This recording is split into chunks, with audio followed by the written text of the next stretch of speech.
ಗೊಜ್ಜು ಅನ್ನಕ್ಕೆ ಚಪಾತಿಗೆ ಎಲ್ಲ ತುಂಬ ಚೆನ್ನಾಗಿರುತ್ತೆ. ಕ್ಯಾಪ್ಸಿಕಮ್ಮು ಆಲೂಗಡ್ಡೆ ಬಾಯಿಗೆ ಸಿಗ್ತಾ ಇದ್ರೆ ತುಂಬ ಚೆನ್ನಾಗಿರುತ್ತೆ.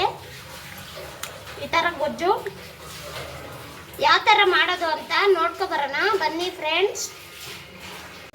ಹಲೋ ಫ್ರೆಂಡ್ಸ್, ಎಲ್ಲರೂ ಹೇಗಿದ್ದೀರಾ? ಎಲ್ಲರೂ ಚೆನ್ನಾಗಿದ್ದೀರಾ ಅನ್ಕೊತೀನಿ. ನಾನು ಕೂಡ ಚೆನ್ನಾಗಿದ್ದೀನಿ. ನಾನು ಇವತ್ತು ಸ್ಪೆಷಲ್ ಆಗಿ ವೆರೈಟಿಯಾಗಿ ಟೊಮೆಟೊ ಗೊಜ್ಜು ಮಾಡ್ತಾ ಇದ್ದೀನಿ. ಅದಕ್ಕೆ ಏನೇನು ಬೇಕು, ಯಾವ ಥರ ಮಾಡೋದು ಅಂತ ತೋರಿಸ್ತೀನಿ ಬನ್ನಿ ಫ್ರೆಂಡ್ಸ್. ಎಣ್ಣೆ ಕಾಯಕ್ಕೆ ಇಕ್ಕಿದ್ದೀನಿ. ನಾನು ಎಲ್ಲ ಕಟ್ ಮಾಡಿಕೊಂಡಿದ್ದೀನಿ ಫಸ್ಟೇ. ನೋಡಿ, ಈರುಳ್ಳಿ, ಟೊಮೆಟೊ ಗೊಜ್ಜು ಟೊಮೆಟೊ ಕಟ್ ಮಾಡ್ಕೊಂಡಿದ್ದೀನಿ.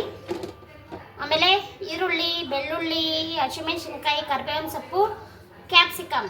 ನಾನು ವೆರೈಟಿಯಾಗಿ ಹೊಸದಾಗಿ ಮಾಡ್ತಾ ಇದ್ದೀನಿ ಅಂದಲ್ಲ, ಅದಕ್ಕೆ ಕ್ಯಾಪ್ಸಿಕಮ್ ಮತ್ತು ಆಲೂಗಡ್ಡೆ ಚಿಕ್ಕದಾಗಿ ಆಲೂಗಡ್ಡೆ 2 ತಗೊಂಡು ಕಟ್ ಮಾಡ್ಕೊಂಡಿದ್ದೀನಿ. ಸ್ವಲ್ಪ ಕೊತ್ತಂಬರಿ ಸೊಪ್ಪು. ನೋಡಿ, ಎಣ್ಣೆ ಕಾಯಕ್ಕೆ ಇಟ್ಕೊಂಡಿದ್ದೀನಿ. ಎಲ್ಲ ಒಂದೇ ಸರಿ ಹಾಕ್ಕೊಳ್ಳಿ.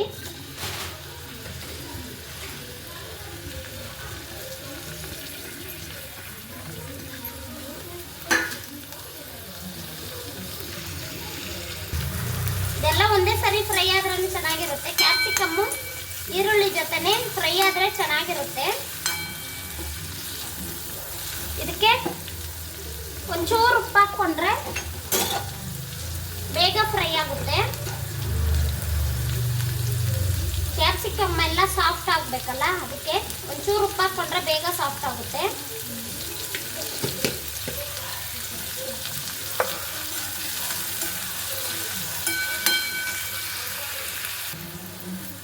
ನೋಡಿ ಫ್ರೆಂಡ್ಸ್, ಇದೆಲ್ಲ ಫ್ರೈ ಆಗಿದೆ. ಆಲೂಗಡ್ಡೆ ಹಾಕ್ಕೊಳ್ಳಿ. ಆಲೂಗಡ್ಡೆ ಬೇಯಬೇಕಲ್ಲ, ಟೊಮೆಟೊ ಹಾಕೋಕ್ಕೆ ಮುಂಚೆನೇ ಆಲೂಗಡ್ಡೆ ಹಾಕ್ಕೊಂಡು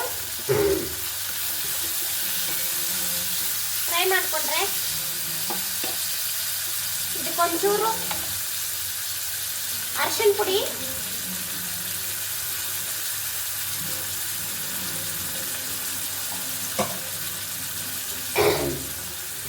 ಟೊಮೆಟೊ ಗೊಜ್ಜಿಗೆ ಸಾಂಬಾರು ಪುಡಿ ಹಾಕೋದು, ಆದರೆ ಧನಿಯಾ ಪುಡಿ ಹಾಕ್ಕೊತಾ ಇದ್ದೀನಿ. ಟೇಸ್ಟಿಯಾಗಿರುತ್ತೆ. ಇದು ಹಾಕ್ಕೊಂಡ್ರೆ ತುಂಬ ಚೆನ್ನಾಗಿರುತ್ತೆ. ಒಂದ್ಸರಿ ಟ್ರೈ ಮಾಡಿ ಫ್ರೆಂಡ್ಸ್. ನೀವು ಹೊಸದಾಗಿ ಮಾಡ್ತಾ ಇದ್ದೀನಿ. ಇದು ಸ್ವಲ್ಪ ಆಲೂಗಡ್ಡೆ ಬೇಯಲಿ. ಈ ಥರ ಮುಚ್ಚಿಕೊಂಡ್ರೆ ಬೇಗ ಬೇಯುತ್ತೆ. ಜಾಸ್ತಿ ಖಾರ ತಿನ್ನೋರಾದರೆ ಮೆಣಸಿನ ಪುಡಿ, ಖಾರದ ಪುಡಿ ಸ್ವಲ್ಪ ಹಾಕ್ಕೋಬೋದು. ನಮ್ಮ ಮನೆಯಲ್ಲಿ ಮಕ್ಕಳು ತಿನ್ನೋದಕ್ಕೋಸ್ಕರ ನಾನು ಮೆಣಸಿನ್ಕಾಯಿ ಮಾತ್ರ ಹಾಕಿದ್ದೀನಿ. ಆದರೆ ಇದಕ್ಕೆ ಖಾರದ ಪುಡಿ ಕೂಡ ಒಂಚೂರು ಹಾಕ್ಕೊಂಡ್ರೆ ತುಂಬ ಚೆನ್ನಾಗಿರುತ್ತೆ ಫ್ರೆಂಡ್ಸ್. ನೀವು ಹಾಕ್ಕೋಬೋದು. ನೋಡಿ, ಆಲೂಗಡ್ಡೆ ಸ್ವಲ್ಪ ಬೆಂದಿದೆ, ಇನ್ನು ಸ್ವಲ್ಪ ಬೇಯಬೇಕು. ಟೊಮೆಟೊ ಗೊಜ್ಜಿಗೆ ಸ್ವಲ್ಪ ಎಣ್ಣೆ ಜಾಸ್ತಿ ಹಾಕ್ಕೊಂಡ್ರೆ ಚೆನ್ನಾಗಿರೋದು ಫ್ರೆಂಡ್ಸ್. ನೋಡಿ, ಎಣ್ಣೆ ಕಾಣಿಸ್ತಾ ಇದೆಯಲ್ಲ, ಟೊಮೆಟೊ ಗೊಜ್ಜಿಗೆ ಮತ್ತು ಆಲೂಗಡ್ಡೆ ಹಾಕಿದ್ದೀನಲ್ಲ, ಎಣ್ಣೆ ಸ್ವಲ್ಪ ಜಾಸ್ತಿ ಹಾಕ್ಕೊಂಡ್ರೆ ಚೆನ್ನಾಗಿರೋದು.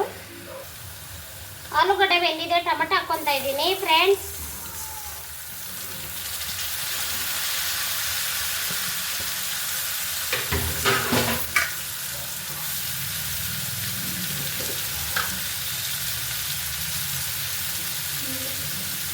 ಅವಾಗೆ ಉಪ್ಪು ಹಾಕ್ಕೊಂಡಿದ್ರಿ. ಇವಾಗ ಟೊಮೆಟೊ ಸ್ವಲ್ಪ ಬೇಯಕ್ಕೆ ಉಪ್ಪು ಹಾಕ್ಕೊಂಡು ಮಿಕ್ಸ್ ಮಾಡ್ಕೊಳ್ಳಿ.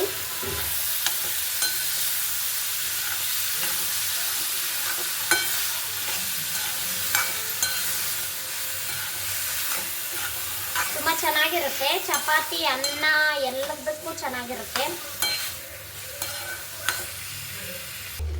ನೋಡಿ ಫ್ರೆಂಡ್ಸ್, ಇದು ಮುಕ್ಕಾಲು ಭಾಗ ಬೆಂದಿದೆ. ಕೊತ್ತಂಬರಿ ಸೊಪ್ಪು ಹಾಕ್ಕೊಂಡು ಲಾಸ್ಟಲ್ಲಿ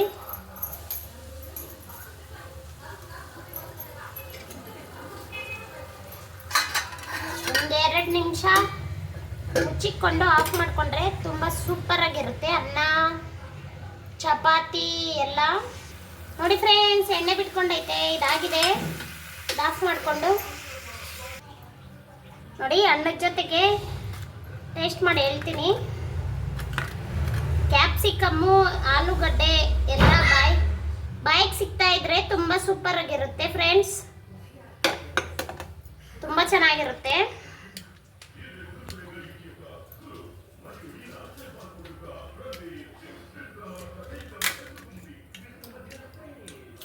ಚೆನ್ನಾಗಿದೆ ಫ್ರೆಂಡ್ಸ್, ಟ್ರೈ ಮಾಡಿ ಒಂದ್ಸರಿ.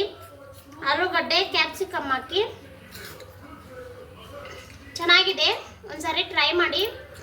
ಹಾಗೆ ಯಾರೆಲ್ಲ ನಮ್ಮ ವಿಡಿಯೋ ನೋಡ್ತೀರಾ ಪ್ಲೀಸ್ ಸಬ್ಸ್ಕ್ರೈಬ್ ಮಾಡಿಕೊಂಡು ನಮ್ಮ ವಿಡಿಯೋ ನೋಡಿ. ವಿಡಿಯೋ ಮಾಡಿರೋ ವಿಧಾನ ಇಷ್ಟ ಆಗಿದ್ರೆ ಒಂದು ಲೈಕ್ ಮಾಡಿ. ಓಕೆ ಫ್ರೆಂಡ್ಸ್, ಶೇರ್ ಮಾಡಿ ಫ್ರೆಂಡ್ಸ್ ಫ್ಯಾಮಿಲಿಗೆಲ್ಲ. Okay, bye bye. ನೆಕ್ಸ್ಟ್ ವಿಡಿಯೋದಲ್ಲಿ ಸಿಗ್ತೀನಿ.